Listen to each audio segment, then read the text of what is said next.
Muammar Gaddafi ruled Libya for over 40 years, a dictator to some, a revolutionary to others. But by the late 2000s, he had a plan, and it terrified the West. Gaddafi wanted to create a pan-African currency, one that would replace the CFA franc and reject the dependency on the US dollar or euro. This wouldn't just be any currency, it would be backed by Libya's massive gold reserves, worth tens of billions of dollars.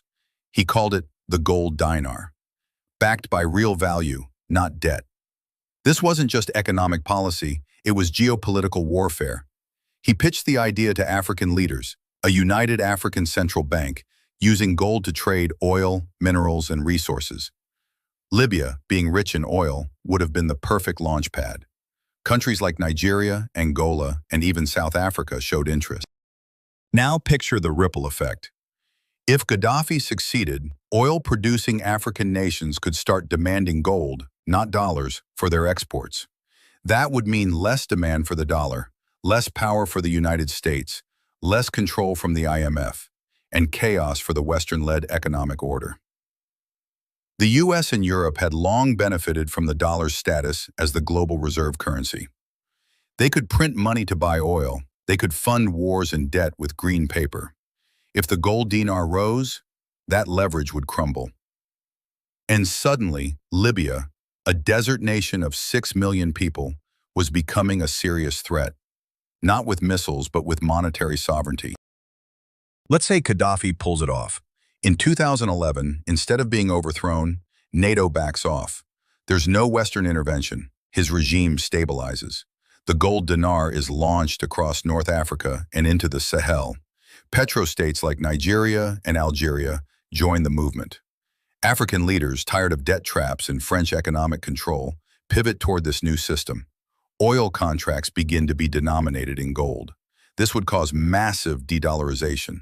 The demand for gold would skyrocket. The US Federal Reserve would come under immense pressure. The dollar could weaken globally. France, furious. Their control over West Africa's CFA currency collapses. The IMF, powerless. The EU, on edge.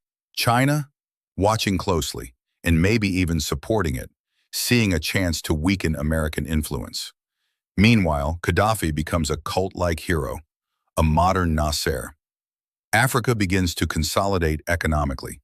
A new African economic bloc forms, wealthier, bolder, untethered from colonial ghosts. But here's where it gets even juicier. The Middle East takes notice. Iran, already under sanctions, sees an opportunity. They ditch the dollar and trade oil for gold with African nations. Other anti-Western regimes follow suit. A parallel economy begins to form, one not built on the dollar, but on gold and shared interest. The US backed into a corner. To defend the dollar, America would likely ramp up economic pressure on African states. Covert destabilization, propaganda campaigns, and proxy conflicts erupt. But this time, they're not dealing with isolated regimes. They're dealing with a pan-African bloc backed by hard assets. And just like that, Gaddafi becomes more than a dictator, he becomes a symbol, a martyr of a suppressed financial revolution. In our timeline, Gaddafi was killed in 2011. Libya plunged into chaos. The gold dinar never materialized, and the dollar remains king. But ask yourself, was Gaddafi's fall really about humanitarian intervention, or was it about stopping a man from challenging the global financial system?